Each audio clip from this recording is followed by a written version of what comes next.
you're a non-traditional applicant. What was your timeline to come to Drexel, be a medical student? Yeah, so for me, I'm very non-traditional, very unique. So it's okay if I start way back in Absolutely. high school. So actually, I'm a pretty unique candidate in the sense that I actually didn't graduate high school. I left at 17 after taking a high school exit exam, 16, maybe 16, 17. And I started working right away.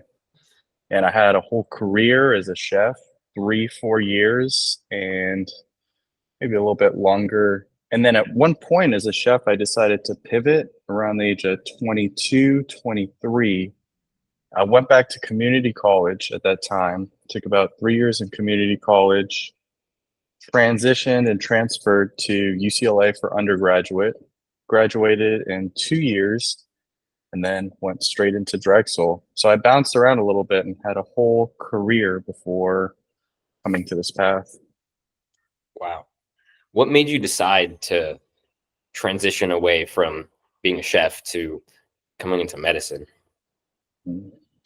This one is always like a pretty complicated one for me because I had a very successful career. I was very fulfilled.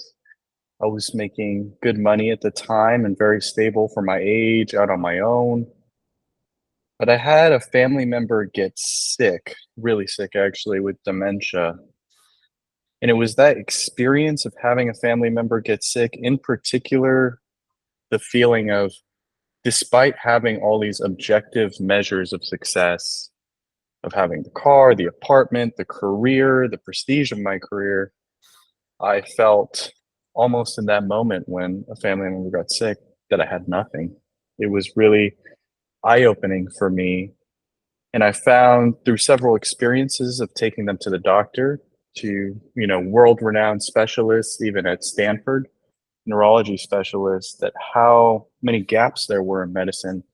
And there are conditions in which you can go to the doctor and there not be really any answers. For example, with dementia, in particular, Lewy body dementia, which she had, there are no real treatments. There is no cure, obviously. And that can be very dissatisfying as a patient or a patient family member. And that really drove me to one day want to be in that doctor's position and have something to offer, or at least be able to contribute something to people who are in my shoes at a later time.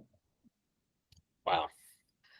Uh, that's awful, but I mean, you're on the right path to be the person that you wanted to. Like on the other end, hopefully coming up with some sort of, I guess not, the word's not cure, but treatment or even comfort to someone who's also in that position. Um, you have a big research interest. So is that something that you want to focus on, like the aging process and dementia, things like that?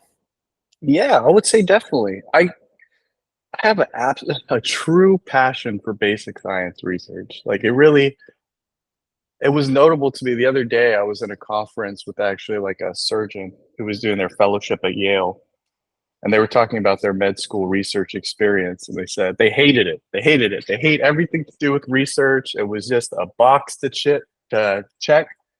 They said at the very end, when they were getting ready for residency application, they just, started checking the boxes, getting their names on things. But for me, it's really the opposite. I love the bench. I feel very lucky to have spent time at UCLA doing research and getting to see some really, really cool stuff. And I would say I'm not so much interested in a specific field of research as much as like tool design and pharmaceuticals, whether that be viruses for gene therapies or small molecules. And I know earlier we were talking about how sad the story is and all that stuff, but I got to say, even a few years later, down the line in this journey, the amount of technology that we have now and the things that are coming to market is really, it's unbelievable. I would say there's never been a more exciting time to be in medicine or thinking about treating these diseases. Although it seems like such a overarching, oh my God, how can we tackle this problem? They have really smart people and really cool technology nowadays. Where I could give you a specific example I'm really excited about is Yeah. I'm following this drug company, Eli Lilly. They just got FDA approval for an antibody towards the plaques in Alzheimer's disease. And actually, in some of the MRI scans that they've seen in these trials, although the drug's not perfect, it has many side effects. They're seeing that this antibody penetrates the blood-brain barrier, targets the plaque, and they're seeing significant clearance of the plaque and actually a pretty dramatic decrease in the progression of the disease. And that's something even 3 years ago when I started this journey, no one would have thought is possible. And so things are moving very fast. They're very exciting. And that's where my passion for basic science research comes, is there's so much that can be accomplished. You just got to be optimistic and be able to deal with failure for sure. Thank you so much for listening. I hope you enjoyed. If you don't mind, please leave a like and subscribe. And with that being said, see you in the next one.